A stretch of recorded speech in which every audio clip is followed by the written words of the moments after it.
사마리아의 언덕에는 아직 우기가 머물러 있어야 할 때였다. 그러나 하늘은 청명하기만 했고 바람은 계절의 향기를 잊은 듯 메말랐다. 성벽 아래 시장의 소라는 평소처럼 이어졌지만 사람들의 시선은 자주 왕궁을 향했다. 오므리의 뒤를 이어 왕위에 오른 아합은 새 수도 사마리아를 더 웅장하게 만들고 있었고 궁정의 뜰에는 이방의 석공과 장인이 드나들었다. 그들이 다듬는 푸른 빛의 돌, 바다를 떠올리게 하는 가느다란 청동 장식, 그리고 북쪽 해안 도시의 문양들은 이 땅의 고요한 리듬과 다른 숨결을 불러왔다. 사람들은 수군거렸다. 왕이 시돈의 공주 이세벨을 아내로 맞았고 바알의 이름이 왕궁 안에서 자주 들린다고. 아합의 통치는 시작부터 힘을 과시했다. 성문에 걸린 깃발은 더 넓고 높게 펄럭였고 왕의 명으로 장터의 세금과 길의 관리가 재정비되었다. 그는 외교에 밝았고 어쩌면 아버지보다 더 노련해 보였다. 그러나 그의 노련함은 이 땅의 신앙을 가르는 칼날이 되었다. 왕궁 안쪽 정원, 감람나무 그늘 옆에 새로 마련된 제단이 생겼고 향의 냄새는 남풍을 타고 성 위로 올라갔다. 바알의 제사장들이 낯선 억양으로 노래를 부를 때 궁정 관리들 가운데 몇천 율법의 말씀이 적힌 두루마리를 조심스럽게 품속에 감추며 고개를 숙였다. 이 땅에 하나님을 섬겨온 장로들과 가문들은 체면을 지키며 침묵했지만 그들의 손은 점점 말라갔다. 얼굴에는 부끄러움과 두려움이 번갈아 지나갔다. 공동체의 수치가 개인의 수치가 되던 오래된 기억이 그들의 등을 굽게 만들었다. 왕은 대청에서 연회를 열었다. 청동으로 만든 기둥에 불빛이 반사되어 물결처럼 떨렸고 시돈에서 온 악사들이 손가락으로 현을 뜯어 바다 바람 같은 선율을 뿜어냈다. 이세벨은 눈길만으로도 사람을 멈추게 하는 기품을 지녔다. 그녀의 동행으로 온 제사장 몇이 바알의 힘을 이야기할 때 아합은 관심 깊은 표정으로 귀를 기울였다. 비와 풍요를 주는 신이라 하오. 그 말에 왕은 고개를 끄덕였고 측근이 금실로 꿰맨 천을 펼쳐 보이며 새로운 신전을 도면 위에 그렸다. 바알을 위한 집, 그리고 아세라를 위한 목상. 그 설계는 사마리아의 능선을 따라 서서히 모양을 갖추고 있었다. 그 즈음 요단 서쪽 평야에서는 오래된 소문 하나가 다시 떠올랐다. 여리고의 무너진 성이 재건되기 시작했다는 말이었다. 사람들은 이를 두고 옛 저주의 말씀을 떠올렸고 누군가는 밤에 울며 그 이름을 불렀다. 그러나 왕궁의 기상나팔은 흔들리지 않았다. 아합의 관리들은 문서에 도장을 찍었고 상인들은 북쪽 항구와 거래가 더 활발해질 것이라며 반겼다. 눈앞의 번영은 사람들의 마음을 설레게 했지만 그 설렘은 뿌리에서부터 무언가 사가드는 소리를 덮어버렸다. 요단 동편 길르앗의 언덕에서 비와 바람을 오래 마주하고 살아온 한 사람이 강을 내려다보았다. 사람들은 그를 디셉 사람 엘리야라고 불렀다. 그의 얼굴은 햇볕과 모래에 그을려 있었고 허리에는 가죽띠가 질기게 매여 있었다. 그는 언덕의 짤막한 그늘 아래 서서 서쪽 하늘을 오래 바라보았다. 구름에 속살은 얇았고 산등성이 위로 오르는 바람은 메말라 있었다. 그는 마음 깊은 곳에서 이 땅에 하나님께서 여전히 살아계시며 숨을 내쉬신다는 사실을 더없이 선명하게 느꼈다. 그러나 그 숨은 이제 이스라엘의 귓속을 스쳐 지나가지 않았다.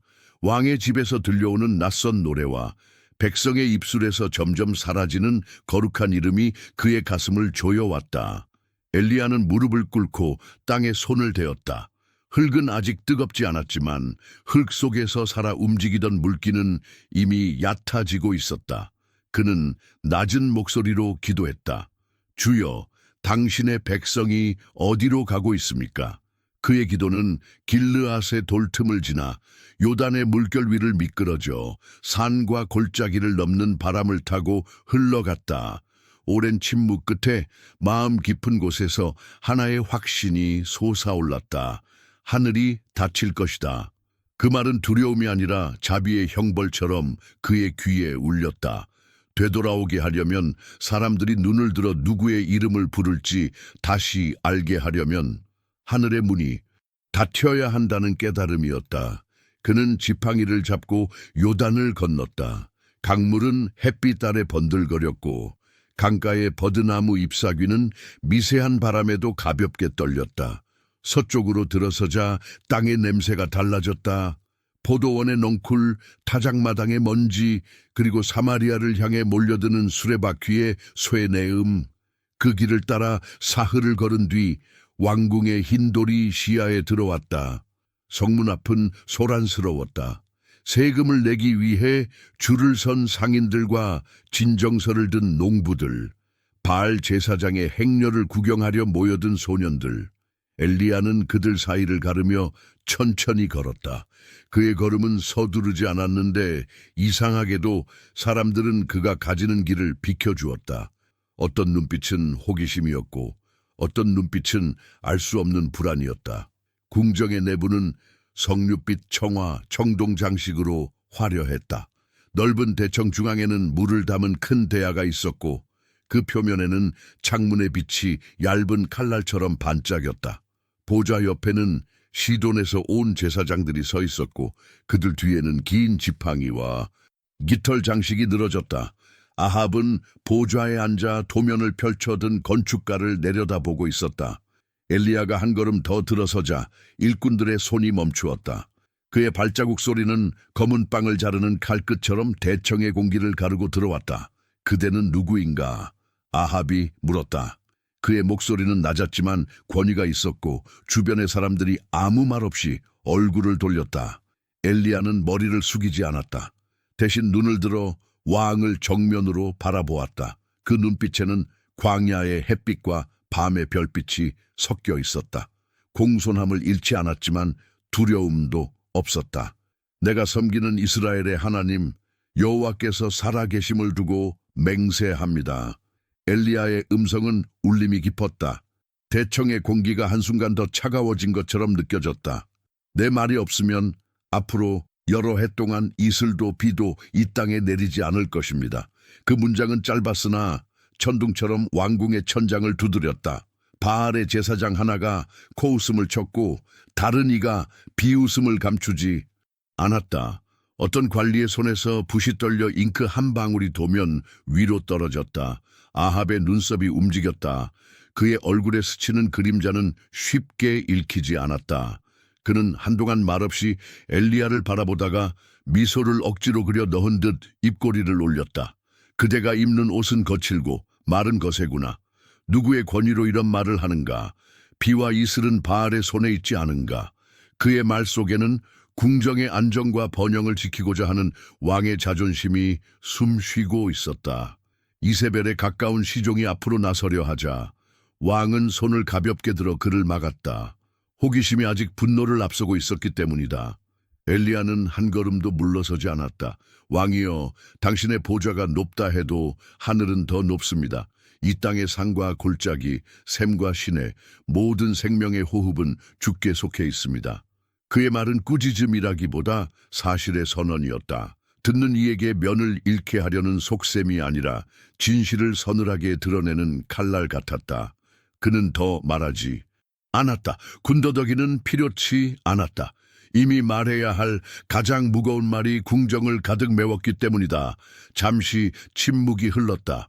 바람은 멈춘 듯했고 대청의 불빛은 금속 그릇에 붙잡힌 물처럼 흔들림 없이 갇혀 있었다. 제사장 하나가 방울 달린 지팡이를 울리려 손을 들었지만 그 방울은 울리지 못했다. 사람들은 서로의 얼굴에서 단서를 찾으려 했으나 아무도 선뜻 입을 열지 못했다. 장로 하나가 너무 작게 숨을 들이쉬어 그 소리가 자신에게조차 들리지 않았다. 아합이 마침내 입을 열었다. 감히 왕 앞에서 나라의 운수를 저주하다니 그 대담함만은 인정하겠다. 그의 말은 냉소로 들릴 수도 있었고 경고로 들릴 수도 있었다. 그러나 왕국은 말 몇 마디로 흔들리지 않는다. 길을 조심히 가라, 디셉 사람. 말은 평온했지만 그의 손가락은 보좌의 팔걸이를 2번 두드렸다. 신호 같기도 습관 같기도 한 그 소리에 곁에 서 있던 장교가 미세하게 고개를 끄덕였다. 엘리야는 더 말하지 않았다. 그는 고개를 짧게 숙여 예를 표하고 들어온 길로 걸음을 돌렸다. 그의 발자국이 대청의 바닥에서 떨어져 나갈 때마다 귓속에서는 같은 문장이 낮게 되풀이되었다. 이슬도 비도. 그 말은 저주가 아니라 단단한 문처럼 느껴졌다. 잘못 들어선 길에서 돌아오게 하려고 잠시 닫히는 문. 그는 궁정의 문턱을 넘어 햇빛 속으로 다시 걸어 나왔다. 밖의 하늘은 여전히 눈부시게 맑았다. 그러나 그 맑음은 축복이 아니라 곧 닫힐 창을 예고하는 유리 같은 맑음이었다. 바람이 성벽을 스치며 지나갈 때 엷은 먼지가 흩날렸다. 시장의 상인은 아무 일 없다는 듯 값을 외쳤고 아이는 웃으며 달려갔다. 하지만 몇몇은 알 수 없는 서늘함을 느끼고 하늘을 올려다 보았다. 구름이 없다. 멀리 산마루의 숲이 아주 작게 흔들릴 뿐이다. 엘리야는 한 번 더 하늘을 보았다. 하늘은 말이 없었다. 그러나 그의 마음은 알았다. 말은 이미 전해졌고 이제 하늘이 대답할 차례라는 것을. 그의 그림자가 궁정의 흰 돌길 위에 길게 드리웠다. 한낮의 해는 조금도 기울지 않았지만 시간은 어딘가에서 무겁게 움직이기 시작했다. 이 땅의 사람들은 아직 밤에 마실 물을 준비하며 평소처럼 저녁을 맞이할 것이다. 그러나 오늘의 바람은 어제와 달랐다. 아주 가느다란 문 하나가 먼 곳에서부터 서서히 닫히고 있었다. 그리고 그 문이 닫히는 소리는 누구의 귀에도 들리지 않았으나 왕궁의 은잔과 시장의 돌절구와 타작마당의 볏짚 사이사이에 조용한 떨림으로 번져가고 있었다. Voce disse, de continuidade com o capítulo 2, o chat GPT disse, pensou por 카시틸리레스 길르앗에서 사마리아를 떠난 엘리야는 광야의 경계에서 발걸음을 멈추었다. 여전히 하늘은 깨끗했고 빛은 돌과 모래를 하얗게 태웠다. 그때 그의 마음 깊은 곳에서 분명한 말씀이 울렸다. 동쪽으로 가서 요단 건너 그릿 시냇게 숨어라. 내가 거기에서 너를 먹이리라. 숨는다는 말은 용기와 다르지 않았다. 그는 고개를 끄덕이고 구부러진 지팡이를 단단히 쥔 채 강을 따라 동쪽으로 몸을 기울였다. 그릿은 낮은 언덕들이 서로 어깨를 기대고 있는 골짜기였다. 비밀처럼 움푹 팬 바위 사이로 물이 얕게 흐르고 가시덤불이 뜨거운 바람 속에서도 작은 그늘을 만들었다. 엘리야는 바람의 길을 살피며 물가의 자리를 잡았다. 바위가 막아주는 그늘은 시간이 전고로 올라갈수록 짧아졌지만 물소리는 낮고 단단했다. 그는 손을 씻고 얼굴을 씻고 오랫동안 침묵했다. 주여, 말씀대로 여기 있습니다. 말끝은 바위에 부딪혀 부서지고 다시 모여 물결로 흘러갔다. 해가 여러 번 기울고 다시 떠오르는 동안 까마귀가 아침과 저녁에 내려왔다. 검은 날개가 햇빛을 가르면 바람이 한 겹 더 얇아졌다. 그 새들은 어디선가 물어온 빵 조각과 고기를 바위 위에 떨구고 짧은 울음소리를 남긴 채 다시 하늘로 올랐다. 엘리야는 그 검은 그림자를 볼 때마다 이상한 평안을 느꼈다. 사람들의 식탁에서 사라진 자비가 광야의 날개를 타고 그의 손까지 닿는 듯했기 때문이다. 그는 한 조각을 나눠들어 물 위로 흘려보내며 감사의 말을 낮게 속삭였다. 생명을 주시는 이는 주뿐이십니다. 숨음의 날들이 길어졌다. 낮은 밝았고 밤은 깊었다. 가끔 들려오는 여우의 발자국 소리, 바람에 부서지는 얇은 잎사귀의 마찰, 먼 데서 번개도 천둥도 없이 깜박이는 별빛. 그 사이사이에 그의 내면은 맑아졌다.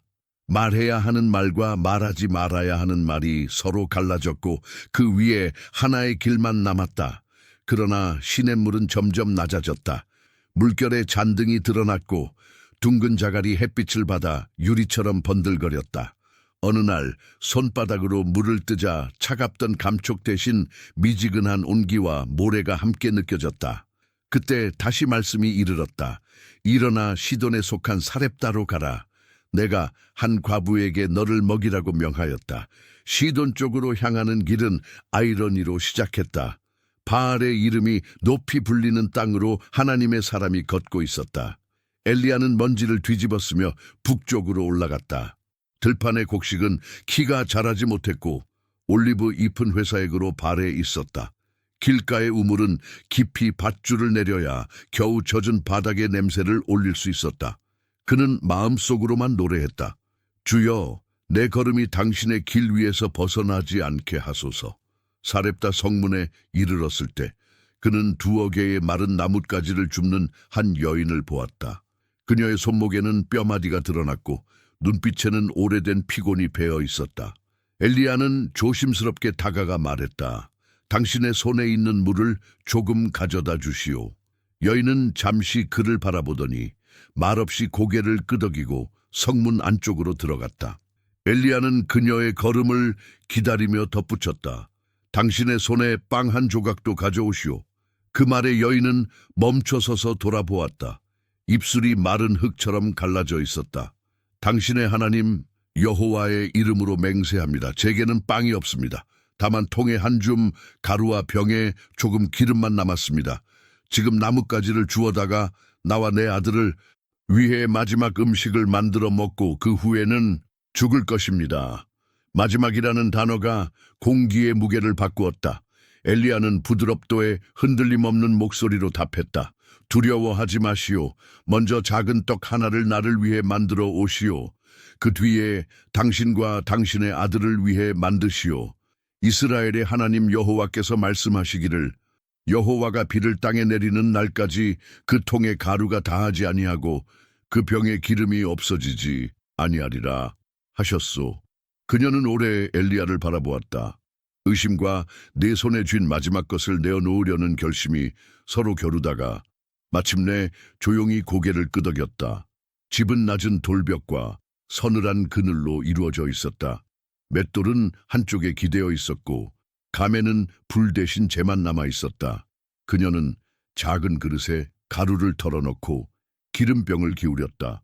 병이 비었을 것 같은 각도에서 투명한 한 줄기가 또 한 번 흘러내렸다. 그녀의 손이 멈칫했다.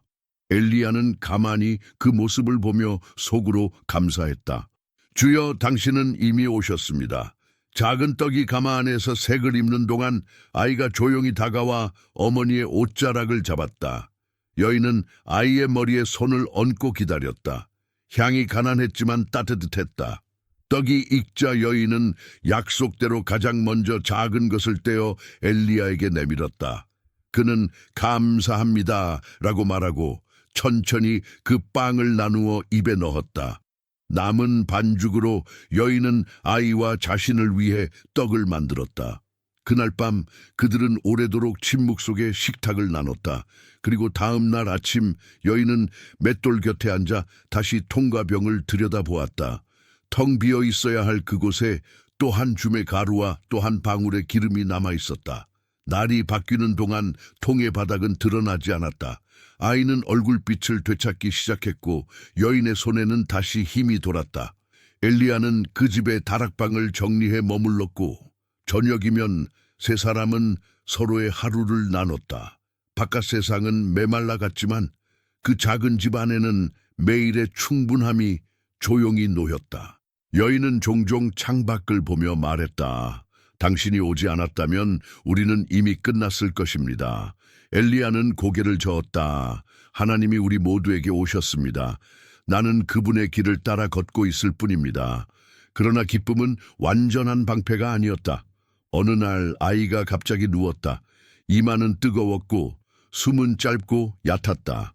여인은 물수건으로 아이의 얼굴을 식히고 밤새도록 팔에 안고 흔들었다. 새벽이 얕아질 때 아이의 숨소리가 가늘어지다가 멈췄다. 집안의 공기가 한순간 무너져 내렸다. 여인은 아이를 부둥켜 안고 울부짖었다. 하나님의 사람이여, 당신이 내 죄를 생각나게 하려고 오신 것입니까? 내 아들을 죽게 하려고 오신 것입니까? 그 말에는 원망과 슬픔과 자기 자신을 향한 오래된 죄책감이 엉켜 있었다. 엘리야는 조용히 두 팔을 내밀었다. 아들을 내게 주시오. 그는 아이를 받아 다락방으로 올라갔다. 침상 위에 아이를 눕히고 몸을 굽혀 손으로 맥을 짚었다. 아무것도 느껴지지 않았다. 엘리야는 무릎을 꿇고 얼굴을 땅에 가까이 했다. 내 하나님 여호와여, 내가 머무는 이 집의 과부에게 화를 내리사 그녀의 아들이 죽게 하셨나이까. 그의 목소리는 떨렸으나 믿음은 뒤로 물러서지 않았다. 그는 몸을 아이 위에 3번 엎드려 마른 나무에 불씨를 덮듯 조용히 포개었다. 그리고 다시 기도했다. 내 하나님 여호와여, 원하건대 이 아이의 혼이 그의 몸으로 돌아오게 하옵소서. 시간이 길게 늘어졌다. 바깥에서는 바람이 먼지를 몰고 다녔고 아래층에서는 여인의 흐느낌이 파도처럼 올라왔다가 사라졌다. 그때 엘리야의 손끝에 아주 미세한 떨림이 닿았다. 먼저 손등, 다음엔 목, 그리고 얕은 호흡이 가슴 아래에서 올라왔다. 아이의 입술이 미세하게 떨리고 공기가 처음 들어오는 그 순간 작은 소리가 났다. 엘리야는 눈을 감았다가 떴다.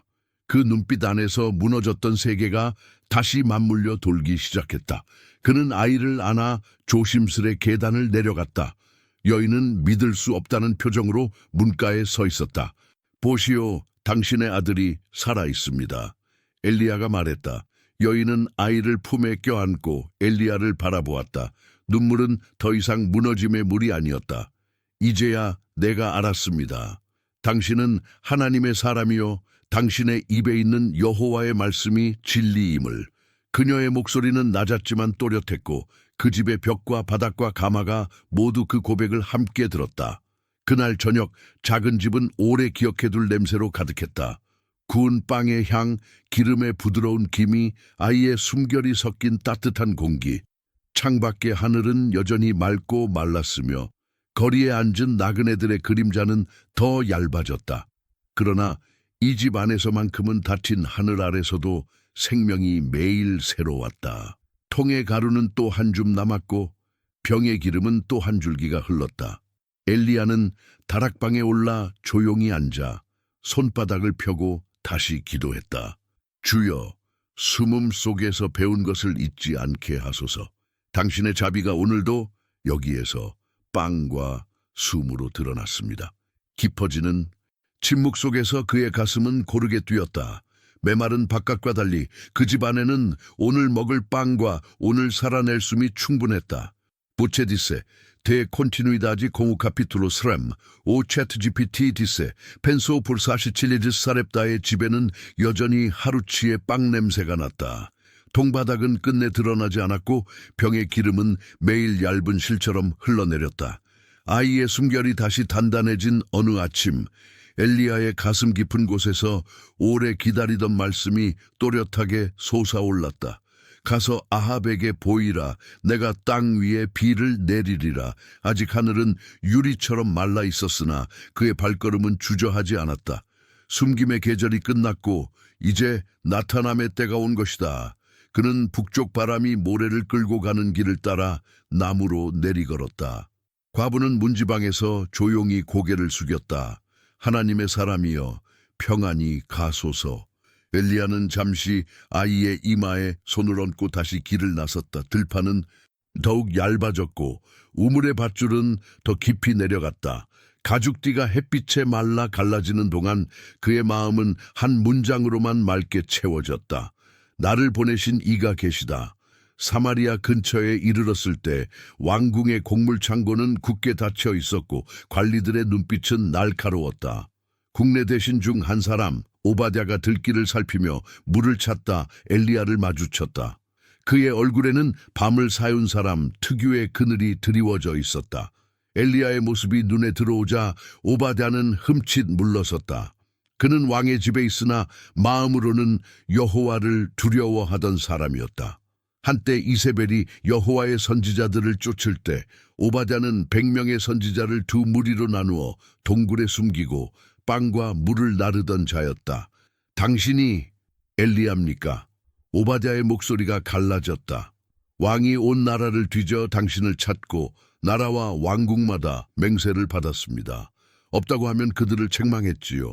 그런데 지금 여기 계시다니 나를 왕에게 보내라 하시면 당신이 그 사이에 사라지실까 두렵습니다. 그러면 나의 생명은... 엘리야는 그의 말이 끝나기 전에 조용히 손을 들었다. 만군의 여호와께서 살아계심을 두고 맹세하노니 오늘 내가 왕에게 반드시 보일 것이다. 오바댜는 그 눈빛에서 숨지 않는 약속을 읽었다. 그는 깊이 고개를 숙이고 급히 발길을 돌렸다. 먼지의 자취가 아직 가라앉기도 전에 왕의 마차가 들길을 따라 모습을 드러냈다. 말굽이 말라 갈라진 흙을 차며 다가왔고 보좌의 그림자가 한낮의 빛을 삼켰다. 아합의 시선이 엘리야를 꽂았다. 이스라엘을 괴롭게 한 자가 바로 그대냐. 왕의 말은 번개처럼 짧았고 그 뒤에 무거운 침묵이 늘어섰다. 엘리야는 고개를 들고 대답했다. 이스라엘을 괴롭게 한 이는 내가 아니라 왕과 왕의 아버지 집입니다. 당신들이 여호와의 명령을 버리고 바알을 따랐기 때문입니다. 이제 온 이스라엘을 갈멜산으로 모으고 바알의 선지자 450명과 이세벨의 상에서 먹는 아세라의 선지자들을 불러 모으소서. 오늘 누가 하나님이신지 알게 될 것입니다. 왕의 입가에 엷은 비웃음이 스쳤으나 그의 손은 이미 명령을 내리고 있었다. 갈멜산은 서쪽 바다 바람을 맞는 능선으로 돌과 관목이 얽혀 있고 높은 평탄대가 있었다. 그곳으로 백성이 몰려들었다. 목이 탄 자들, 눈빛이 흐려진 자들, 입술에 아직도 바알의 이름을 붙들고 있는 자들, 그리고 오래 침묵한 채 마음 깊은 곳에서 잊힌 노래를 더듬는 자들이 섞여 있었다. 바알의 선지자들은 화려한 띠와 방울 장식을 달고 등장했다. 그들의 지팡이에는 광택이 남아 있었고 의식의 노래는 바다처럼 웅궁 울렸다. 엘리야는 산마루의 가운데로 걸어 나와 백성을 바라보았다. 너희가 두 사이에서 머뭇머뭇하려 함이 언제까지냐. 여호와가 하나님이면 그를 따르고 바알이 하나님이면 그를 따르라.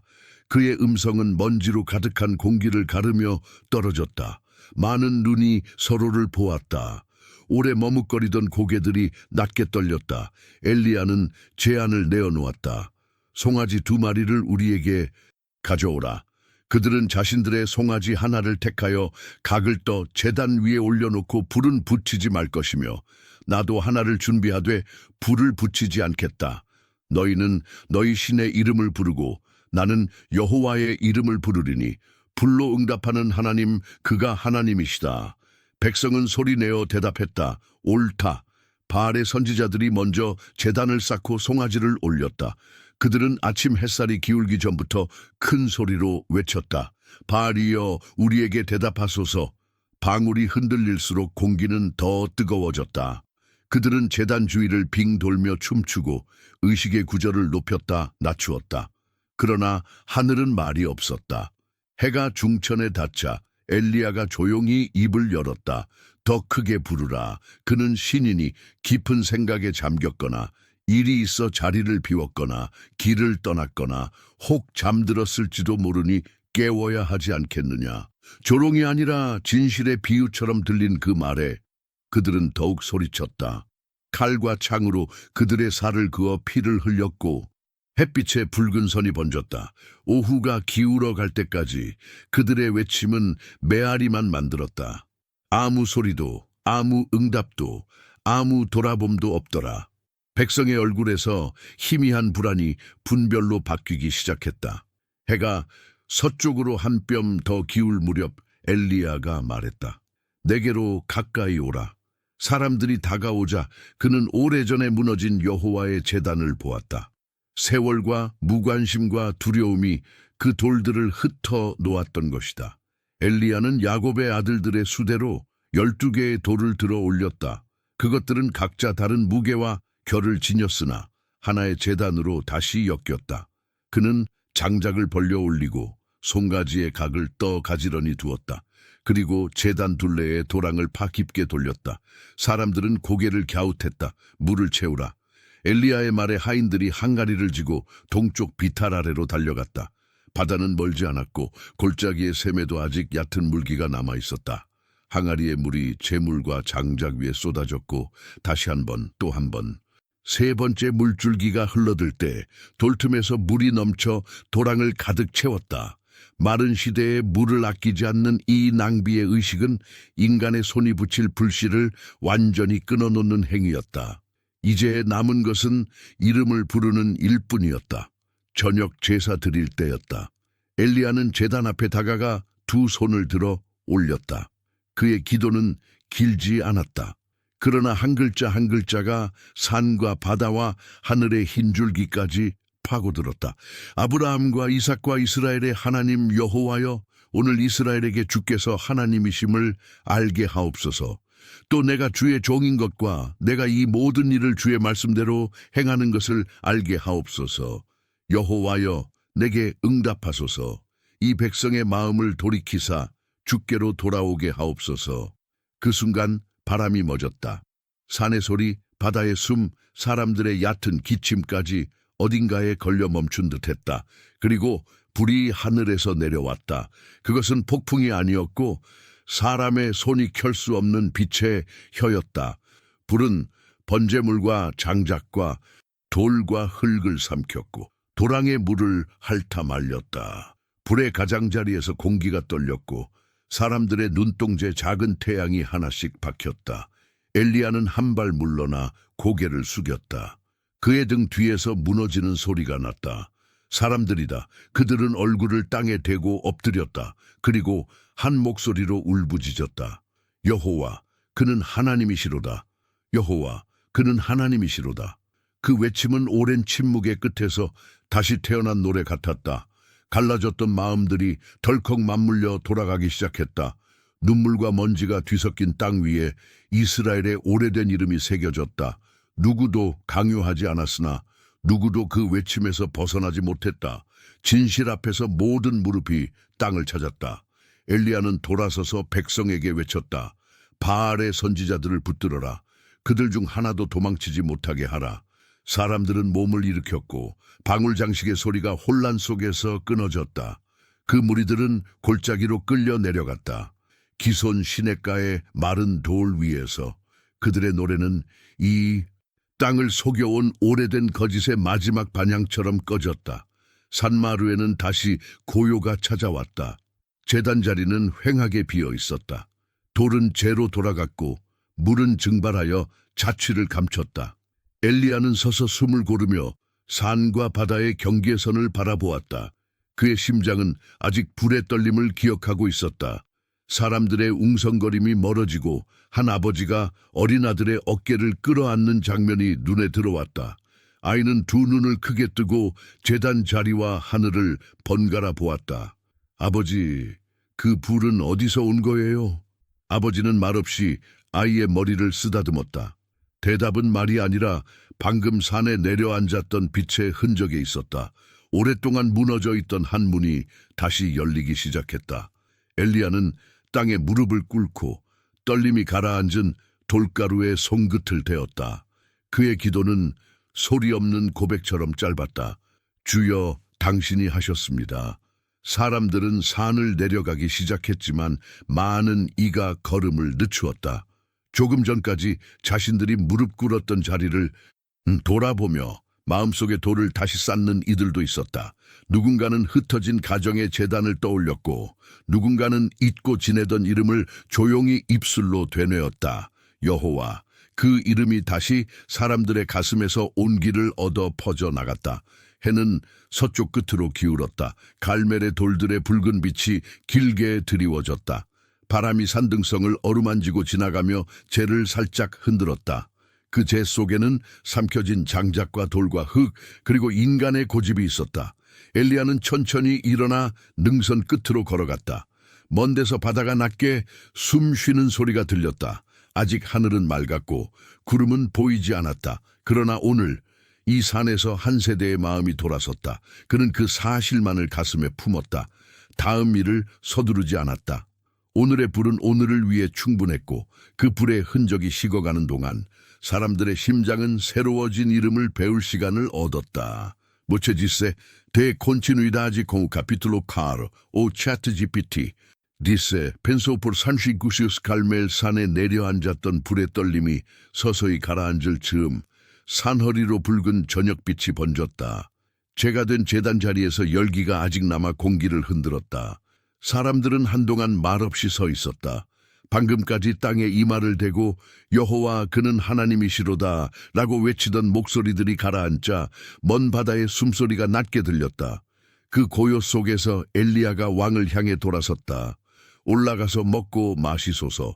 큰 빗소리가 있습니다. 그의 말은 예언이라기보다 이미 들려오는 소식처럼 담담했다. 아합은 미묘한 표정으로 고개를 끄덕였고 수행원들과 함께 산 비탈의 장막 쪽으로 몸을 돌렸다. 엘리야는 혼자 산꼭대기로 올라갔다. 바다와 산의 경계가 한눈에 들어오는 곳에서 그는 몸을 낮춰 땅에 무릎을 꿇었다. 이마가 무릎 사이에 닿을 만큼 깊이 허리를 굽히고 두 손을 흙 위에 얹었다. 그의 기도는 길지 않았지만 숨 하나, 심장 하나의 박동마다 하늘을 두드렸다. 그는 곁에 있던 소년을 돌아보며 말했다. 이제 올라가 바다 쪽을 보아라. 소년은 제가 식어가는 제단을 지나 바위 턱에 올라섰다. 멀리 지중해 위에 깔린 하늘은 아직 유리처럼 맑았다.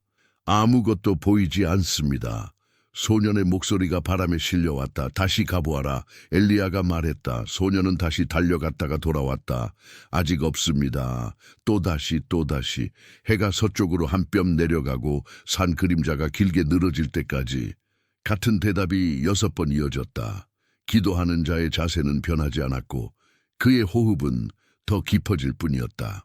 7번째로 소년이 바위턱으로 올라섰을 때 바다 위 가장자리에서 아주 작은 무언가가 깨어나듯 솟아올랐다. 작은 구름이 하나 보입니다. 사람의 손바닥만 합니다. 소년의 목소리에 억눌린 기쁨이 새우며 있었다. 엘리야가 몸을 일으켰다. 먼 수평선 위의 작은 점이 서쪽 바람을 타고 조금씩 두꺼워졌다. 그는 사환을 아합에게 보내어 전했다. 비에 막히기 전에 수레를 갖추고 내려가소서. 그 말이 전해질 즈음 하늘의 색이 바뀌기 시작했다. 먼저 바람이 방향을 틀었다. 산등성이의 관목이 한꺼번에 고개를 숙였고 먼 곳에서 뇌성이 길게 울렸다. 그 사이 바다에서 밀려오는 회색 구름이 여러 겹으로 포개어 산 쪽을 향해 달려왔다. 메마른 공기가 젖어들자 먼지의 냄새가 눅눅해졌고 첫 방울이 뜨거운 바위 위에 떨어져 작은 점을 남겼다. 곧이어 빗줄기가 켜졌다. 얇게 조금 더 굵게 마침내 온 산을 때리는 장마 비 같았다. 사람들은 비를 피해 옷자락을 모으며 소리쳤다. 성난 하늘이 아니라 돌아온 하늘이었다. 흙은 물을 빨아들였고 갈라졌던 산 비탈이 숨을 쉬기 시작했다. 왕의 수레바퀴가 진흙을 튀기며 골짜기를 내려갈 때 엘리야는 띠를 단단히 동여매고 몸을 앞으로 기울였다. 여호와의 손이 그에게 임하니 그의 발걸음은 수레보다 가벼웠다. 번쩍이는 번갯줄기가 산과 산 사이를 가를 때마다 그는 빗속을 가르며 달렸다. 지나온 제단 자리는 물에 씻겨 흔적을 감추었고 기손 시냇가의 마른 돌들은 순간순간 검은 물로 덮였다 드러났다. 사마리아 평야로 내려서자 피비린내 대신 흙 냄새가 코를 찔렀다. 갈대밭 사이로 비가 연속된 선을 그으며 흔들렸고 저 멀리 이스라엘의 성벽이 비안개 속에 흐릿하게 떠올랐다. 그날 밤 이스라엘의 거리는 들뜸과 경외로 뒤섞여 있었다. 아이들은 비의 소리를 따라 달렸고 노인들은 처마 아래서 오랜 세월 잊었던 이야기를 꺼냈다. 누군가는 갈멜의 불을 말했고 누군가는 갑자기 몰려온 구름을 말했다. 그러나 왕궁 안쪽 회랑으로 들어서면 공기는 달랐다. 젖은 돌바닥에서 차가운 기운이 올라왔고 시돈에서 온 향의 냄새가 비내음과 뒤엉켜 불편한 냄새를 만들었다. 이세벨은 천천히 걸음을 옮기며 시녀의 보고를 들었다. 갈멜에서 일어난 일, 불, 백성의 외침, 그리고 바알의 선지자들에게 닥친 운명. 그녀는 말없이 커다란 창을 향해 서서 비의 선들이 어둠 속을 오르내리는 것을 오래 보았다. 그리고 한 문장을 입술에 올렸다. 그 사람의 생명을 내일 이맘때까지 저들 중 하나의 생명과 같게 하지 못하면 신들이 내게 벌을 내리시길. 사신이 불려갔다. 사신은 물에 젖은 외투 자락을 들고 급히 달려갔다. 엘리야는 성문 안 빗물이 고인 뜰 곁에서 숨을 고르고 있었다. 갑작스레 찾아온 비에 냉기가 늑골 사이로 스며들었고 장거리 달리기의 여운이 무릎에 묵직하게 남아있었다. 사신이 그 앞에 서서 말하였다. 이세벨의 말씀이요. 당신의 생명을 내일 이맘때까지 그들 중 하나의 생명과 같이 만들리라. 비가 사신의 볼을 흘러 턱으로 떨어졌다. 그 말은 칼날로 벼린 냉기였다. 갈멜에서 불이 삼키던 모든 확신이 사라졌다는 뜻이 아니었다. 다만 몸과 마음의 끝자락에 밀려있던 피로가 그 칼 끝에 닿아 점여진 듯 번졌다. 불의 산과 빛 속의 다른 박질 뒤에 오는 허무, 싸움이 끝났다고 믿고 싶었던 순간에 다시 선자의 외로움이 가슴을 파고들었다. 그는 더 머물지 않았다. 밤이었다. 비는 여전히 내렸고 지평선은 번갯불로 간헐적으로 밝아졌다. 엘리야는 도시의 불빛을 등지고 남쪽을 향해 걸었다. 처음에는 빠르게, 이어서 꾸준히. 누군가가 그를 붙잡으려 다가올까 두려워서가 아니라 마음에 더 큰 소리가 없었기 때문이었다. 그것은 도망이 아니라 떠남이었다. 때로는 떠남이 믿음을 지키는 방법이 된다. 이스르엘의 저녁이 깊어갈수록 길의 어둠은 그의 걸음을 감싸주었다. 비는 거친 뒤 다시 와서 먼지를 씻어냈다. 새벽녘 그는 유다 경계에 이르렀고 부엘세벳에서 멈추었다. 그곳에서 함께하던 사환을 남겨두었다. 여기 머물러라. 말은 짧았고 표정엔 설명이 없었다. 그 이상을 말하면 흔들릴 것 같았고 덜 말해도 전해지는 것들이 있었다. 사환은 고개를 숙이며 그의 눈빛에서 더 깊은 결심을 읽었다. 그는 홀로 광야로 들어섰다. 해가 떠오르는 속도보다 느리게, 그러나 멈추지 않고 한날의 길을 걸었다. 햇살은 메마른 뼛속까지 새으며드는 것 같았다. 이따금 바람이 불었으나 시원함 대신 모래를 물어와 얼굴을 때렸다. 발바닥의 가죽이 뜨거운 돌에 눌리며 딱딱해졌다. 물부대의 마지막 한 모금이 목으로 넘어갈 때 혀끝에 금속 같은 맛이 남았다. 그는 다른 어느 때보다 천천히 하나님의 이름을 불렀다. 소리가 바깥으로 나오지 않아도 이름은 내면의 깊은 우물에서 길어 올려졌다. 그러나 그 우물의 두레박이 바닥에 닿는 듯한 공허가 있었다. 해가 머리 위에서 기울기 시작할 즈음 낮고 둥근 그늘 하나가 모래 위에 얹혀 있었다. 광야에서 사람에게 그늘을 내어주는 나무, 로뎀나무였다. 가지가 빽빽하지는 않았으나 살아있는 것의 그림자만으로도 생명은 한 걸음 멈출 수 있었다. 엘리야는 그 나무 아래 주저앉았다. 등 뒤에서 땀이 식으며 등허리가 차갑게 젖었다. 그의 손이 무릎 위에서 느리게 떨렸다. 마침내 누르고 눌러두었던 말이 입술을 떠났다. 여호와여, 이제는 넉넉합니다. 내 생명을 거두소서. 나는 내 조상들보다 낫지 못합니다.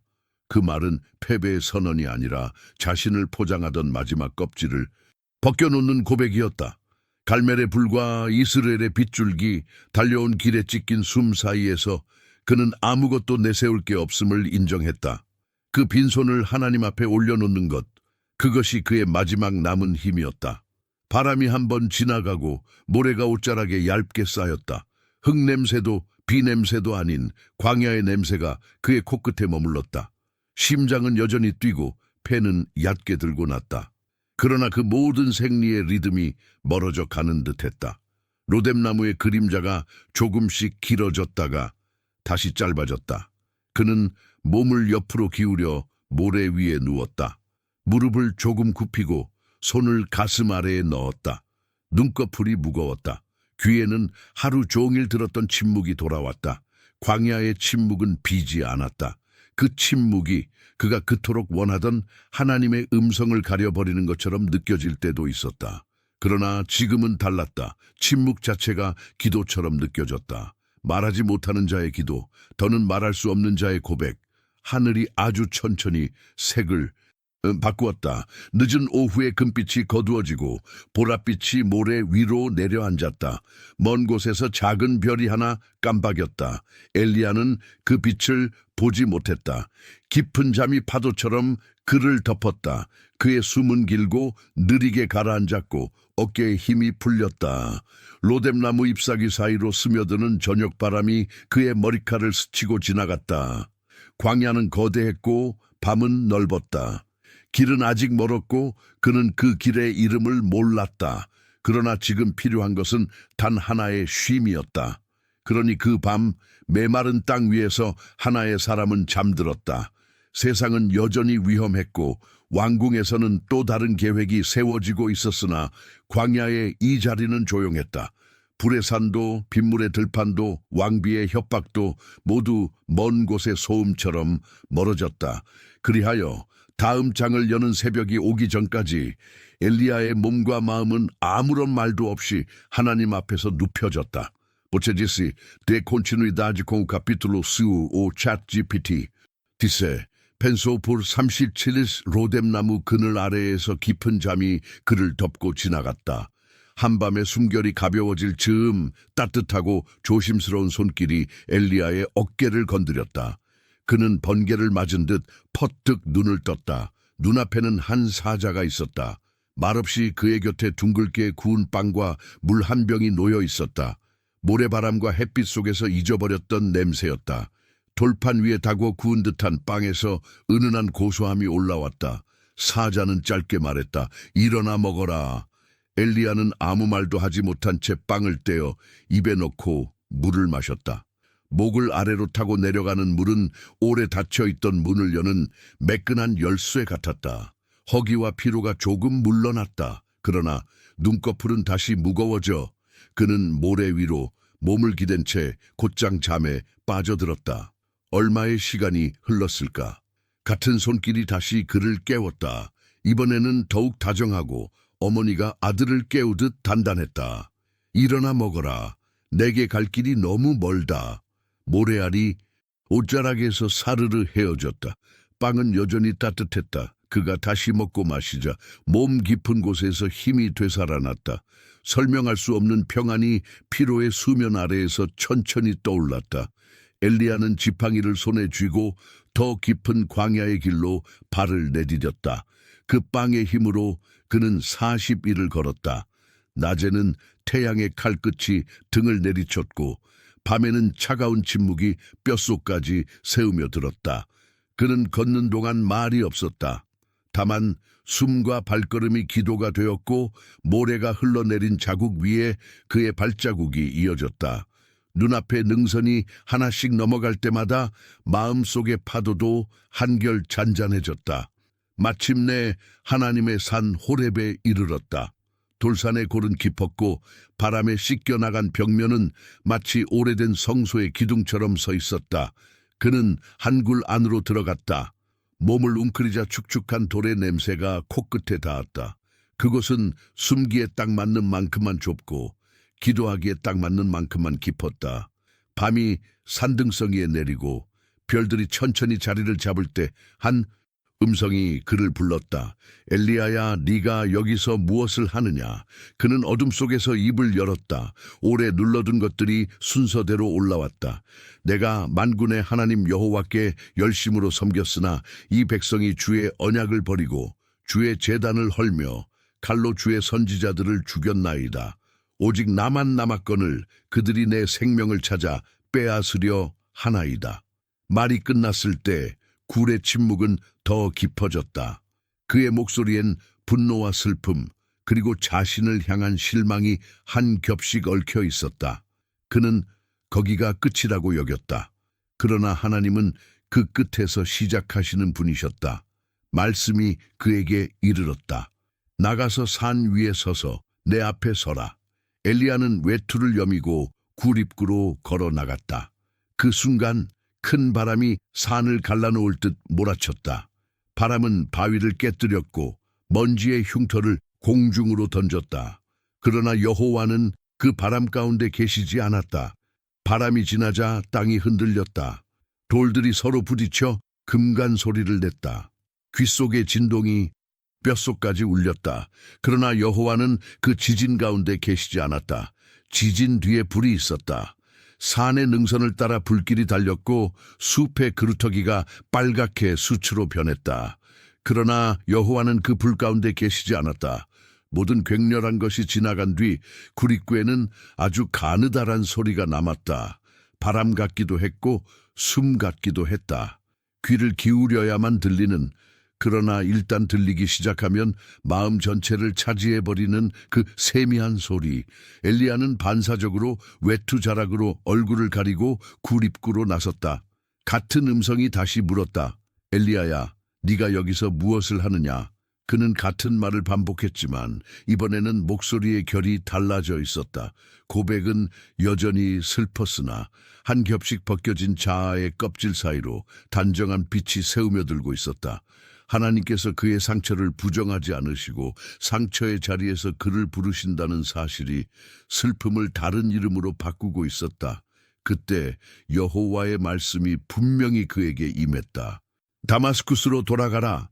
네가 이르거든 하셀에게 기름을 부어 아람의 왕이 되게 하고 님시의 아들 예후에게 기름을 부어 이스라엘의 왕이 되게 하며 아벨므홀라의 사밧의 아들 엘리사에게 기름을 부어 너를 대신할 선지자가 되게 하라. 하셀의 칼을 벗어나는 자는 예후가 죽일 것이요 예후의 칼을 벗어나는 자는 엘리사가 죽이리라. 그러나 내가 이스라엘 가운데 무릎을 바알에게 꿇지 아니하고 그 입을 바알에게 입맞추지 아니한 7,000명을 남기었노라. 목소리는 선명했고 길은 구체적이었다. 하나님은 그의 외로움의 진술에 숫자로 응답하셨다. 나만 남았다는 탄식 위에 7,000이라는 반전의 숫자를 얹어주셨다. 하나님은 홀로 일하시는 분이었고 동시에 홀로 남은 자가 결코 혼자가 아님을 밝히시는 분이었다. 엘리야는 굴 안으로 다시 들어가 외투를 정리했다. 손끝은 여전히 바람과 지진과 불의 잔상을 기억하고 있었지만 그의 가슴은 세미한 소리에 결로 채워져 있었다. 위로는 그의 중심을 달래 주었고 소명은 그의 발에 다시 길을 신겨주었다. 그는 그 길을 따라 곧장 돌아서지 않았다. 산의 그림자와 별빛 아래서 잠시 더 머물렀다. 길이 멀다는 말은 더 이상 두려움이 아니었다. 멀기 때문에 함께 가자는 초대처럼 들렸다. 새벽이 산의 등을 타고 넘어올 때 그는 호렙을 떠났다. 발길은 북쪽을 향했고 마음은 말씀의 좌표를 따라 움직였다. 다마스쿠스까지 미리 달려가 칼을 겨누는 일이 그의 첫 일정은 아니었다. 하나님께서 일러주신 순서대로 그는 먼저 자기 뒤를 이을 사람을 찾아 나섰다. 아벨므홀라 평야는 하늘을 낮게 이고 있었다. 메마름의 상처 위로 빗물이 스며들기 시작하여 흙은 누렇게 부풀고 있었다. 그 넓은 들판에서 한 청년이 12겨리의 소를 몰아 밭을 갈고 있었다. 어깨에 얹힌 햇빛은 청년의 등에 땀의 무늬를 만들었다. 이름은 엘리사 사밧의 아들이었다. 엘리야는 조용히 다가갔다. 말 한마디 없이 자신의 겉옷을 벗어 엘리사의 어깨 위에 던졌다. 겉옷은 단순한 전이 아니었다. 광야와 산, 시냇가와 과부의 집, 제단의 제와 세미한 소리에 숨결까지 품은 상징이었다. 엘리사는 소를 몰던 손을 멈추고 놀란 눈빛으로 그 겉옷의 무게를 느꼈다. 그는 곧장 소를 떠나 달려와 말했다. 내가 먼저 아버지와 어머니에게 입맞추게 하소서. 그 후에 내가 당신을 따르리이다. 그의 말에는 효의 질서가 담겨 있었다. 하나님을 따르는 길과 부모를 공경하는 마음이 서로 대립하지 않는 곧고 정중한 결심이었다. 가서 돌아오라. 내가 내게 무엇을 하였느냐? 엘리야의 대답은 부드러웠다. 강요가 아닌 초대, 소유가 아닌 맡김. 엘리사는 곧장 돌아가 소 2마리를 잡고 쟁기의 나무를 불살라 고기를 삶아 사람들에게 나누어 주었다. 그의 결정은 조용했지만 돌아갈 다리를 스스로 불태우는 분명한 결별이었다. 오늘의 밥상은 고별과 시작을 동시에 품고 있었고 이웃들은 그 밥을 먹으며 한 사람의 길이 바뀌는 장면을 함께 목도했다. 식탁의 따뜻한 김 사이로 새로운 시대의 첫 숨이 올랐다. 그날 저녁 엘리사는 엘리야에게 돌아와 그의 시중을 들었다. 말은 많지 않았다. 2사람의 그림자가 황혼의 긴 길 위에 나란히 드리워졌다. 앞장서는 이의 걸음은 광야의 도를 알고 있었고 뒤따르는 이의 걸음은 이제 막 그 도를 배우기 시작했다. 하늘은 푸르게 가라앉았고 별 하나가 떴다. 엘리야는 잠시 발걸음을 멈추고 밤하늘을 올려다보았다. 호렙의 굴 어귀에서 들었던 그 세미한 소리가 다시 마음에 번졌다. 바람과 불과 지진을 모두 지나고도 남는 그 고요, 세상은 모를 만큼 가늘지만 생명을 바꾸기에 충분한 그 숨결. 그는 그 소리를 따라 발을 떼었다. 앞으로 가야 할 길은 여전히 길고 험했다. 아람의 왕좌와 이스라엘의 왕궁, 그리고 이 땅에 굳어진 불의와 마주해야 했다. 그러나 오늘은 충분했다. 빵과 물, 세미한 음성, 그리고 함께 걷는 한 사람, 이것이면 다시 길을 시작하기에 모자람이 없었다. 밤이 깊어지자 들판의 냄새가 짙어졌다. 흙은 빗물을 머금은 차의 낮은 숨을 쉬었고 곡식의 싹은 어둠 속에서 미세한 기척을 내며 깨어났다. 두 사람은 길가의 바위에 잠시 앉아 말없이 식은 떡을 나누었다. 멀리서 늑대의 울음이 들려왔으나 불안은 마음을 흔들지 못했다. 하나님께서 이미 답하셨기 때문이다. 7천, 그 숫자는 방패였고 약속이었다. 엘리야는 눈을 감았다가 떴다. 새벽이 오면 다시 걷게 될 것이다. 하나님이 이미 앞서가시는 길 위로, 그리고 그 길 위에서 한 세대가 다음 세대에게 겉옷을 건네는 법을 배우게 될 것이다. Você disse, de continuidade com o capítulo 6, o ChatGPT disse, pensou por sanribis 이스라엘, 평야의 바람이 누그러진 초여름, 왕의 여름 궁전 아래로 넓게 펼쳐진 포도밭들이 햇빛을 받아 은빛 결을 만들었다. 비가 돌아온 뒤 땅은 다시 숨을 쉬었고 돌담 사이사이에서 덩굴은 새순을 밀어 올렸다. 그 중에서도 궁전과 담 하나를 사이에 둔 나봇의 포도원은 유난히 정갈했다. 가지치기가 잘 되어 있었고 오래된 줄기에 온기는 세월을 품은 사람의 손등처럼 단단했다. 아합은 난간에 기대어 그 포도원을 오래 내려다보았다. 풍요를 약속하는 그 땅의 냄새가 그의 눈을 붙들었다. 결국 그는 시종을 거느리고 담 아래로 내려갔다. 나봇이여, 왕이 부드럽게 말을 건넸다. 내 포도원이 궁과 이웃하니 내게 주어 채소밭을 삼게 하라. 더 좋은 포도원을 너에게 바꾸어 주거나 네가 원하면 그 값에 맞는 은을 주겠다. 말을 마친 아합의 얼굴에는 이미 결과를 얻었다는 듯한 안도가 스쳤다. 그러나 나봇은 두 손을 앞으로 모아 공손히 고개를 숙인 채 또렷하게 대답했다. 내 조상의 유산을 왕께 드리기를 여호와께서 금하십니다.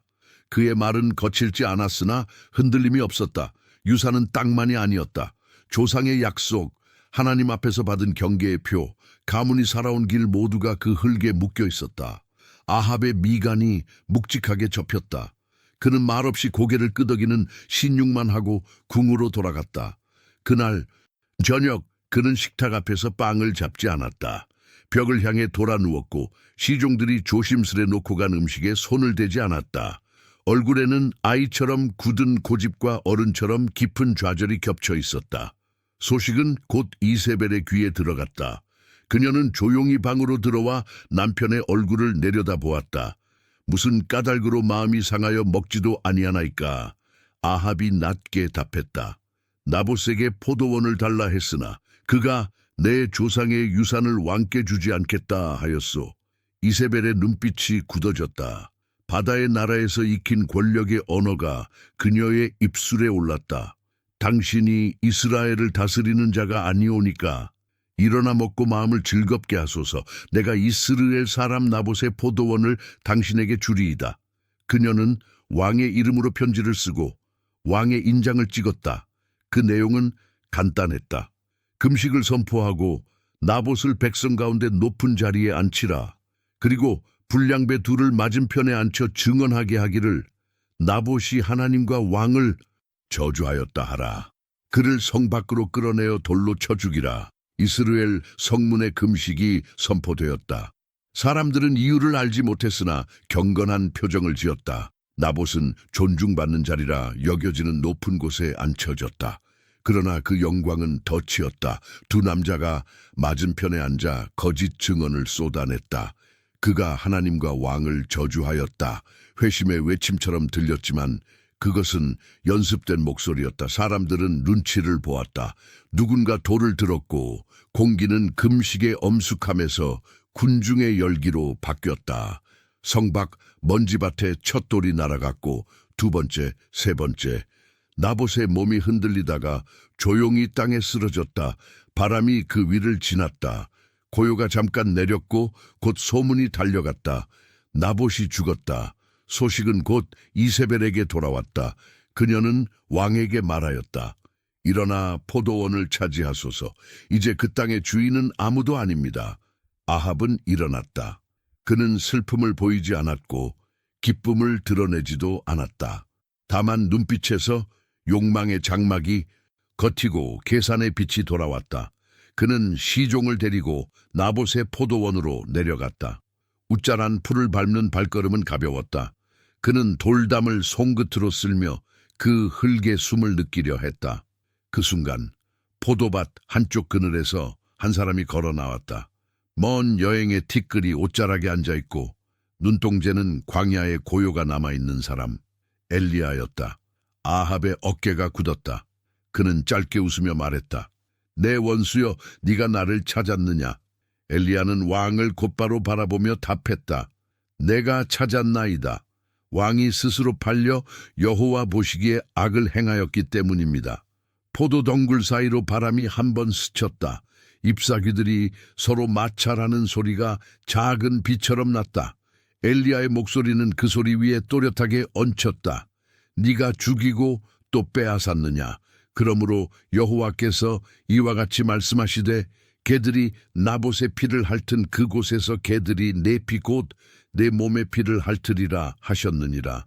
아합의 미간이 더 깊어졌다. 그는 순간적으로 주위를 둘러보았다. 포도밭은 고요했다. 그러나 고요가 더 큰 재판정처럼 느껴졌다. 엘리야는 더했다. 또 여호와께서 말씀하시되 내 집에 재앙을 내려 내게 속한 남자는 노유를 망라하고 끊어버리며 이스라엘의 왕 중 여러 집과 같이 내 집을 만들리라 하셨느니라. 이세벨에게 대하여도 여호와께서 말씀하시되 개들이 이스라엘 성 곁에서 이세벨을 먹으리라 하셨느니라. 성중에서 죽은 자는 개들이 먹을 것이요 들에서 죽은 자는 공중의 새가 먹으리라. 말씀은 칼처럼 곧았고 자상처럼 깊었다. 왕의 얼굴에서 피가 가셨다. 그는 더 이상 방금 전 포도나무를 어루만지던 손의 주인이 아니었다. 엘리야는 왕의 역사와 가문의 이야기, 수치와 자만과 두려움이 한 몸에서 얽혀 있는 것을 보았다. 바람이 한 번 더 지나가 포도밭에 흙냄새를 들어 올렸다. 그 냄새 속에는 땀과 노동, 계절을 붙잡는 손의 성실함이 있었다. 나봇의 숨은 이제 사라졌으나 그 숨이 붙들던 의가 흙 속에 여전히 남아 있었다. 아합은 느리게 눈을 내리깔았다. 말문이 막힌 침묵 속에서 왕의 어깨가 아주 조금 그러나 분명히 내려앉았다. 그는 궁으로 돌아와 옷을 찢고 굵은 벗을 입었다. 식탁은 치워졌다.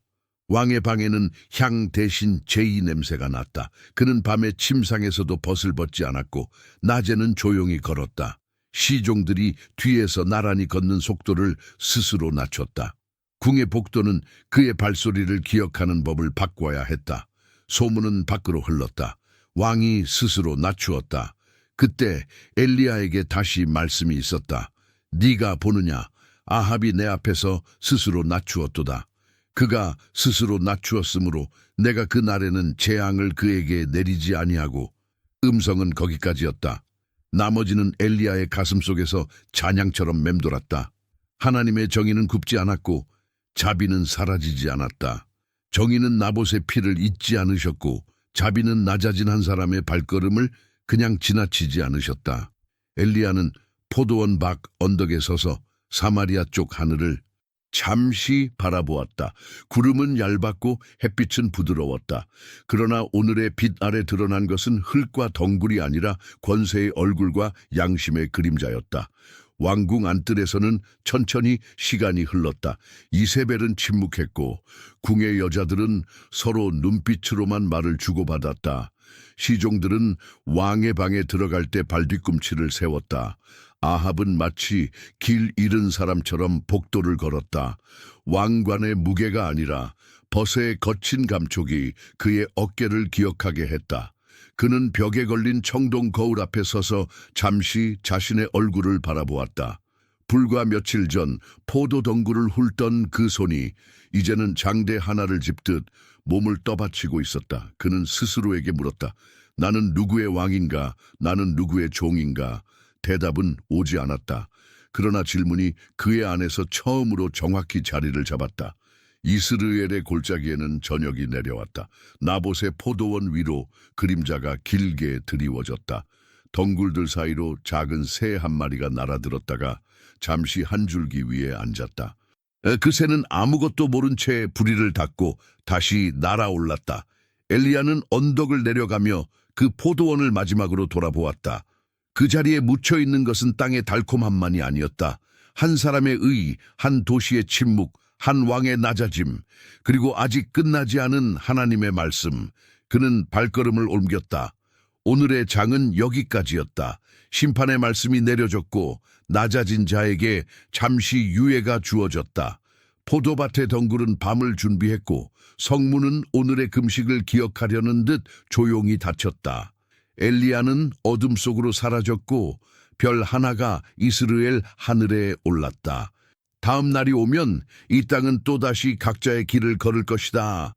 그러나 오늘의 흙은 그 발자국들을 오래 기억할 것이다. Voce disse, de continuidade com o capítulo 10, o ChatGPT disse, pensou por 26 이스라엘의 여름 궁전에서 남쪽으로 시야가 트인 날, 왕의 회랑에는 청동 방패가 벽을 따라 반사광을 뿜어냈다. 아합은 손잡이가 달린 창턱에 기대어 지도 위의 선을 오래 더듬었다.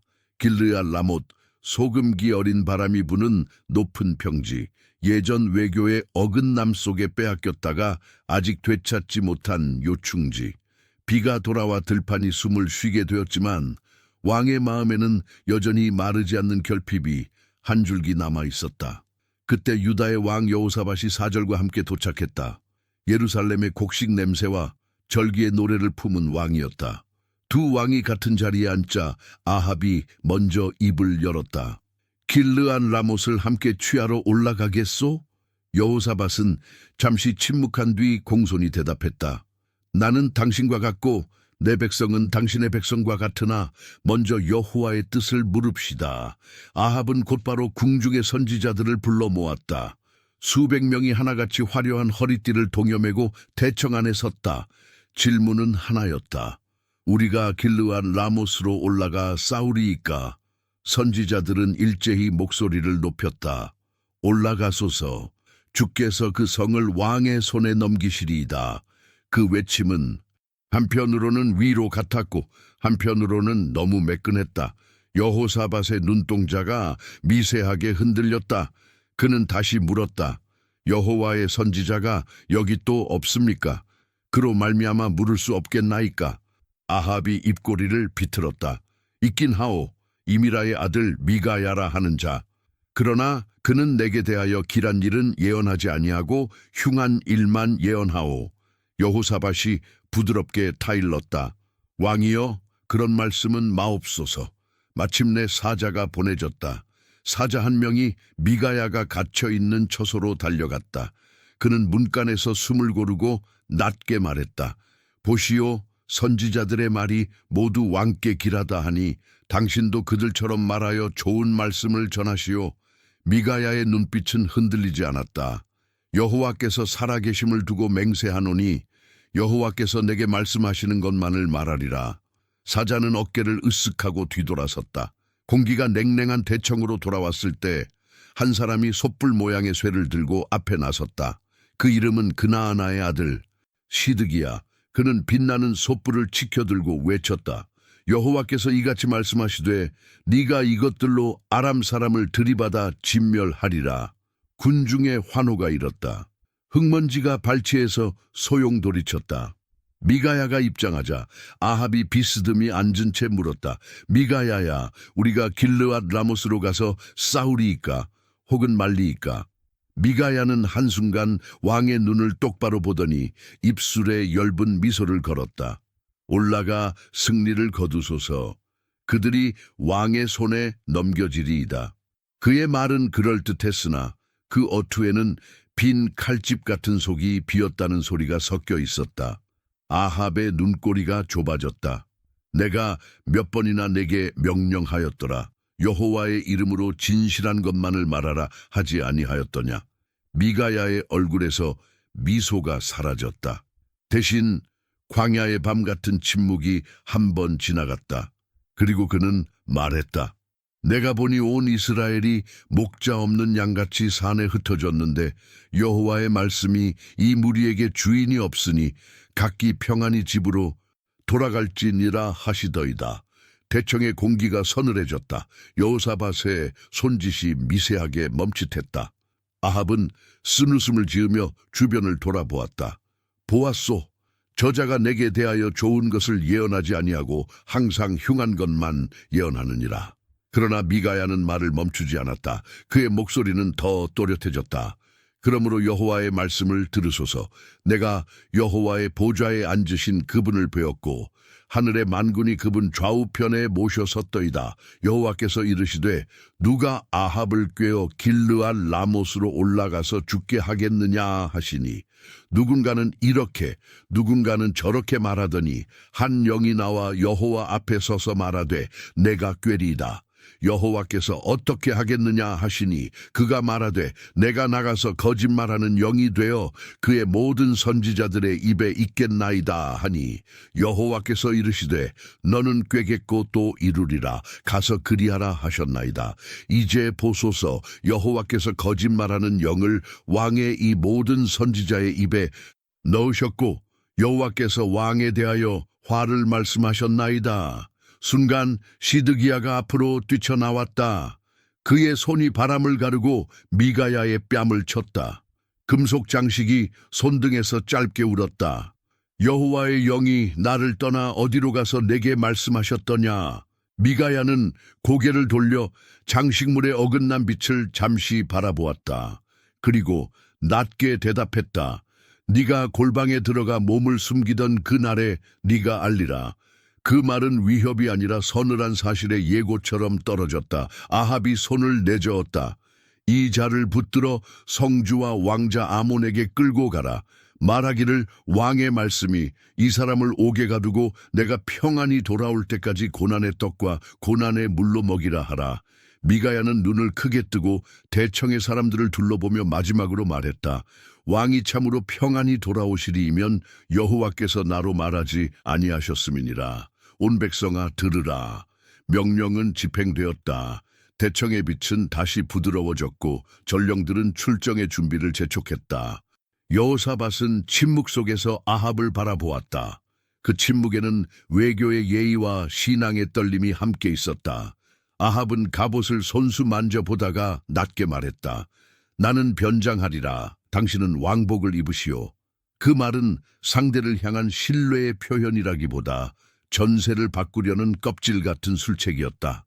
여호사밧의 눈동자가 한 번 흔들렸다. 그러나 이미 군대는 움직이고 있었다. 깃발이 들판의 바람을 가르며 나아갔고 병거의 바퀴가 갈아놓은 흙길 위로 먼지가 일었다. 라모스로 가는 평야에서 아람의 병거들이 지평선 위에 줄을 맞추었다. 아람 왕은 군대 장관 32명에게 엄명을 내렸다고 했다. 오직 이스라엘의 왕 그 한 사람만 치라. 명령은 창끝에서 방향이 되는 법이니 병거들은 왕복을 입은 자를 찾아 들판을 훑었다. 전장의 첫 울음이 나올 때 유다의 왕복을 두른 여호사밧이 눈에 들어왔다. 아람의 장수들이 그를 둘러싸며 외쳤다. 저가 분명 이스라엘 왕이로다. 여호사밧은 심장이 올랐다. 떨어지는 그 한순간에 이름을 불렀다. 여호와여. 그의 부름이 하늘을 찔렀다. 그리고 아람의 장수들이 가까이 오며 그의 얼굴을 분별했다. 그들은 외쳤다. 그가 이스라엘 왕이 아니로다. 창끝이 돌아섰다. 노 도끼가 바뀌듯 전장의 기세가 다른 곳으로 흘렀다. 한편 변장한 아합은 장막빛의 흔적처럼 전장 가장자리에서 병거를 몰고 있었다. 혼전의 소리가 먼지에 휘감겨 울 때 이름 없는 병사 하나가 활시위를 뒤로 당겼다. 그는 특정한 표적을 본 것이 아니었다. 전장의 무의미한 우연. 그러나 하늘이 붙들어 뜻으로 바꾸는 한순간 화살이 날아가 갑옷의 마디와 마디 사이 틈처럼 열린 곳을 정확히 꿰뚫었다. 아합이 짧게 신음을 뱉었다. 피가 갑옷 속에서 따뜻하게 흘러나와 허리에 고였다. 그는 병거꾼에게 명했다. 병거를 돌려 나를 진 밖으로 데려가라. 내가 상하였노라. 전장은 여전히 소리쳤고 하늘에 비친 갑옷 위에서 가늘게 떨렸다. 해가 기울어 갈수록 피는 더 깊은 그늘을 만들었다. 아합은 병거에 기대어 서 있었다. 손가락 끝이 차갑게 식고 눈가로 모래가 들이쳤다. 그는 한때 포도동굴을 쓰다듬던 손을 이제는 병거의 난간에 얹은 채 버티고 있었다. 머릿속에 불현듯 미가야의 말이 떠올랐다. 목자 없는 양. 전장의 먼지가 조금 걷히자 도망치는 무리의 실루엣이 곳곳에서 끊어졌다. 저마다 동네의 이름을 입술에 올린 채 집을 향해 달아나는 사람들. 그들에겐 오늘의 승패보다 내일의 숨이 더 가까웠다. 해가 지평선에 닿을 때까지 아합은 서 있었다. 피는 병거 바닥에 홈을 따라 고였다. 해가 떨어질 때 그의 숨이 길게 빠져나가더니 돌아오지 않았다. 해가 진 뒤 나팔 소리가 들렸다. 각기 선급으로 각기 본 땅으로 돌아가라. 사람들은 창 끝을 낮추고 흩어졌다. 아람 군대는 더 추격하지 못했다. 밤이 라못의 돌 위로 내려앉았다. 다음 날 이스라엘의 병거들이 왕의 시신을 싣고 사마리아로 돌아왔다. 왕궁의 돌담은 아직 비에 씻긴 흔적을 간직하고 있었다. 병거는 성문 옆 연못께서 씻기워졌다. 피가 물에 풀리며 엷게 번졌다. 개들이 물가를 왔다 갔다 하며 혀로 핥아댔다. 상인 몇이 물동이를 들고 지나가다가 잠시 발걸음을 멈추었다. 아무도 크게 말하지 않았다. 그러나 오래전 포도원에서 선포된 말이 물결 위에서 소리 없이 몸을 드러내는 듯했다. 사마리아의 아침 공기는 얇았다. 왕궁의 뜰에서 천을 흔들던 하인들이 눈을 맞추지 않으려 애썼다. 여호사밧은 유다로 돌아가는 길에 한동안 말을 아꼈다. 바퀴 자국이 흙길에 길게 남았다가 바람에 조금씩 지워졌다. 라못의 들판에는 아직 전장의 먼지가 가라앉지 않았고 곳곳에 버려진 방패가 얇은 빛을 받았다. 미가야는 옥중에서 마른 빵을 한 입 베어 물었다. 물은 차갑고 묽었다. 그러나 그의 가슴은 고요했다. 그는 자신이 던진 말이 어디로 가서 어떤 모양으로 돌아왔는지 알았다. 때가 차면 진실은 스스로 일어나 증인이 된다. 광야의 별빛, 궁정의 허장성세, 전장의 우연, 그 모든 위에 이름 하나가 침묵으로 남는다. 여호와. 그날 저녁 사마리아의 거리에는 저마다 다른 기도의 형태가 번졌다. 어떤 이는 승전의 축배를 준비했다가 잔을 비웠고 어떤 이는 신랏 같은 안도의 숨을 쉬었다. 늙은 어머니는 성문 가까운 집에 디딤돌에 앉아 멀리서 돌아올 아들을 기다리다가 나팔 소리를 듣고 문을 닫았다. 도성의 가장자리에서는 개 짖는 소리가 간헐적으로 들렸다. 포도원의 덩굴은 늦은 바람에 흔들렸고 연못의 수면은 금빛 장황을 잃었다. 누구는 오늘의 소문을 과장해 말했고 누구는 서로를 말없이 껴안았다. 그러나 역사라는 이름의 장부에는 단 한 줄이 또렷이 쓰였다. 길르앗 라못 왕이 변장하여 나갔으나 우연처럼 보이는 화살이 갑옷의 틈을 찾아왔다. 그리고 이스라엘은 목자 없는 양처럼 흩어졌다. 밤이 완전히 내려오자 궁정의 등잔불이 하나둘 꺼졌다. 긴 복도 끝 청동 거울이 마지막 불빛을 반사하다가 어두워졌다. 전날의 지도 위선들은 여전히 그 자리에 있었다. 그러나 그것을 더듬던 손은 사라졌다. 돌과 흙과 피와 물, 모든 것이 제자리로 돌아가는 소리만 남았다. 이 땅은 다시 호흡을 이어갔다. 그리고 누구도 크게 말하지 않았으나 마음 깊은 곳에서는 한 질문이 조용히 생겨났다. 왕의 길은 어디서 비틀렸는가? 답은 바람처럼 흩어졌다. 다만 오늘의 들판과 성문과 연못은 오래 기억할 것이다. 거짓의 외침과 세미한 진실의 음성, 그리고 그 사이로 관통해 온 하나의 화살을. Poche de continuidade con capítulo 5 o ChatGPT dice, pensó por 32 spi가 돌아온 뒤에도 이스라엘의 밤은 오래 잠들지 못했다. 포도밭의 덩굴이 젖은 바람에 흔들리고 연못가의 물결이 가늘게 떨리는 사이 사람들은 지난 계절을 입술로 더듬었다. 닫혔던 하늘과 열린 하늘, 불로 삼켜진 재단과 속삭임으로 열어주신 굴어귀, 한 과부의 통과 병, 기손의 마른 돌과 갈멜에 젖은 도랑, 그리고 우연처럼 보였으나 예정처럼 꽂힌 화살. 엘리야와 아합의 이야기는 승리나 패배의 문장으로 끝나지 않았다. 그것은 하나님과 사람 사이의 오래된 약속이 어디에서 무너지고 어디에서 다시 세워지는지를 한 세대의 심장 위에 또렷하게 새긴 이야기였다. 처음 한 사람의 입술에서 이슬도 비도 없으리라 는 말이 나왔을 때 사람들은 그것을 나라의 운세로만 들었다. 그러나 하늘이 닫히자 비로소 알게 되었다. 메마름은 정치가 아니라 마음의 문제라는 것을. 비가 끊기자 들판만이 아니라 사람의 눈빛이 거칠어졌고 기근은 곡식 창고보다 먼저 재단에 닿았다. 그때 하나님은 광야의 까마귀를 통해 한 사람을 먹이셨다. 세상의 가난이 깊어질수록 하늘의 식탁은 더 낮은 곳에 차려진다는 사실. 엘리야가 그릿에서 그 다음엔 사르밧에서 배운 첫 수업이었다. 여인의 손에서 마지막 한 줌의 가루와 한 방울의 기름이 나뉠 때 오늘이란 말이 얼마나 충분한지를 세 사람은 매일 확인했다. 그리고 숨이 끊어진 아이의 가슴이 다시 오르내릴 때 이 땅의 아침은 첫날처럼 새로워졌다. 하나님은 큰 나라를 움직이기 전에 한 작은 집의 숨부터 돌려놓으셨다. 갈멜에서는 다른 수업이 열렸다. 무너진 제단을 돌 12로 다시 쌓고 마른 시대에 물을 아끼지 않는 기이한 낭비로 인간의 불씨 가능성을 끊어놓은 다음 오직 이름만을 불렀을 때 불은 하늘에서 내려왔다. 사람들은 불을 보았고 이마를 땅에 대고 부르짖었다. 여호와, 그는 하나님이시로다.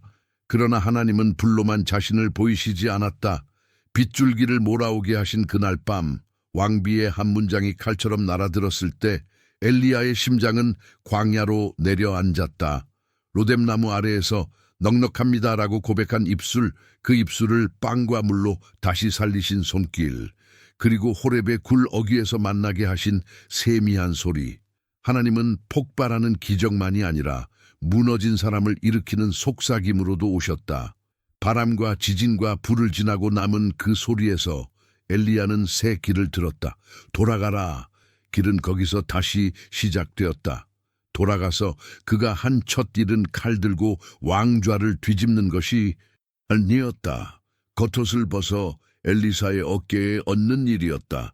시대를 바꾸는 하나님의 방식은 때로 한 세대가 다음 세대의 어깨를 덮어주는 조용한 제사에서 시작된다. 효를 다하고 돌아온 그 청년은 쟁기의 나무로 불을 지펴 고별의 식탁을 차렸고 스스로 돌아갈 다리를 불태웠다. 하나님 나라의 출발은 종종 이렇게 집안의 냄새와 이웃의 숟가락 소리 속에서 깜박인다. 나봇의 포도원에서는 정의의 수업이 열렸다. 권력은 법을 흉내낼 수 있고 금식의 형식을 빌려 살인을 꾸밀 수도 있었다. 그러나 피는 땅의 기억이 되었다. 개들이 그 피를 핥으리라. 말씀은 포도덩굴 사이로 바람처럼 지나가 왕의 귀에 꽂혔고 그의 방에는 향 대신 재의 냄새가 머물렀다. 하나님은 재앙을 선포하셨으나 낮아진 발걸음을 보시고 유예하셨다. 정의와 자비가 한날의 빛 안에서 함께 서 있는 장면, 그 균형이야말로 이 이야기의 가장 두려운 아름다움이다. 라못 길르앗의 들판에서는 진리의 수업이 열렸다. 수백의 목소리가 한 목소리로 가라 할 때 옥중의 한 사람은 돌아가리라고 말했다. 거짓의 영이 환호를 만들 때 진실은 종종 뺨을 얻어맞는다. 그러나 우연처럼 쏘아올린 화살은 틈을 찾아가고 나팔은 결국 각기 집으로를 부른다. 미가야의 말은 감옥에 묶였으나 역사는 그 말에 풀렸다. 진리는 때로 전장에서, 때로 연못에서, 때로 침묵으로 증언한다. 이 모든 것을 지나 마지막 장에 남는 것은 한 사람의 승리 전적이 아니라 하나님의 얼굴이다.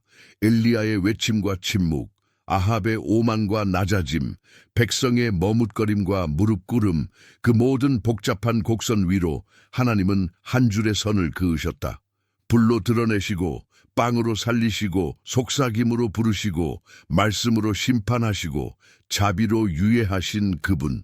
그래서 이 이야기는 한 왕의 죽음이 아니라 한 민족의 재단을 다시 세우는 노래로 끝난다. 이제 이야기를 덮으며 여러분에게 조용히 묻고 싶다. 여러분의 집과 일터, 마음 한가운데 있는 재단은 무너져 있지 않은가요? 돌을 다시 주워 올릴 차례입니다. 열둘의 이름처럼 흩어진 돌을 하나로 묶는 언약의 기억을 들춰내십시오. 아끼고 싶을수록 더 흘려야 하는 물처럼 사람의 불씨를 끊어놓을 결심도 필요합니다. 오늘 우리의 갈멜은 과장된 열광과 빈 제스처를 거부하고 오직 이름 하나를 부르는 자리여야 합니다. 여호와, 우리의 불은 하늘에서만 오는 불이어야 합니다. 또 묻습니다. 여러분의 광야는 어디입니까? 로뎀나무 아래에서 넉넉합니다라고 고백해야 할 자리가 있다면 그 자리에서 주시는 빵과 물을 거절하지 마십시오. 호렙의 굴 어귀에 서서 세미한 소리를 다시 배우는 연습을 시작하십시오. 큰 바람과 큰 뉴스, 큰 분노가 지나간 뒤에도 남아 여러분을 다시 일으키는 그 숨결, 여러분의 내면이 그 소리를 들을 때까지 머무르십시오. 하나님은 여전히 속삭이십니다. 돌아가라. 원망하던 자리에서 사명을, 도망치던 발걸음에서 길을 다시 여십니다. 그리고 여러분의 어깨 위로는 누구의 겉옷이 얹혀 있습니까? 혹은 여러분이 던져야 할 겉옷은 누구의 어깨를 기다리고 있습니까? 다음 세대를 향한 하나님의 방식은 거창한 구호가 아니라 겉옷 하나의 무게로 시작됩니다. 부모에게 입맞추고 돌아와 쟁기를 불태우는 결단, 우리의 집과 교회와 마을이 그런 식탁을 다시 차릴 때 하나님은 조용히 시대를 갈아엎으십니다. 마지막으로 나봇의 포도원이 여러분에게 무엇을 요구하는지 스스로에게 물으십시오. 이익을 위해 정의를 비껴가려는 마음, 형식으로 죄를 가리려는 손, 권세의 무게로 양심을 눌러 앉히려는 습관, 그것들을 하나님 앞에 올려놓으십시오. 개들이 핥으리라는 말씀은 협박이 아니라 경계입니다. 하나님은 기억하십니다. 동시에 벗디은 발걸음에는 자비를 베푸십니다. 오늘 낮아질 수 있다면 심판의 날은 여러분의 집을 지나갈 수 있습니다. 그러니 지금 이 에필로그의 끝에서 한 걸음만 더 내디딥시다. 여러분의 언약을 다시 고쳐 말하고 여러분의 재단을 다시 고쳐 쌓으십시오. 불을 구하지 말고 이름을 부르십시오. 크게 외치지 말고 오래 머무르십시오. 한 사람의 광야에서 시작된 순종이 한 민족의 하늘을 연 것처럼 여러분의 자리에서 시작된 작은 순종이 여러분의 집과 이웃과 도시의 하늘을 다시 열 것입니다. 이제 여러분의 입술로 고백해 보십시오. 여호와 그는 하나님이시로다. 그 고백이 여러분의 오늘을 새롭게 하고 내일을 견디게 하며 마지막 날에 여러분의 이름을 부르실 주님의 목소리를 알아듣게 하기를, 그리고 이 이야기의 불과 빵과 속삭임이 여러분의 길 위에서 실제가 되기를. 오늘 당신의 재단에 돌 하나를 더 얹으십시오. 오늘 당신의 집에 빵 하나를 더 떼어 놓으십시오. 오늘 당신의 귀를 더 가까이 기울이십시오. 하나님은 여전히 말씀하십니다. 그리고 그 말씀이 여러분의 삶에서 지금 여기에 불이 되고 비가 되고 숨이 되기를.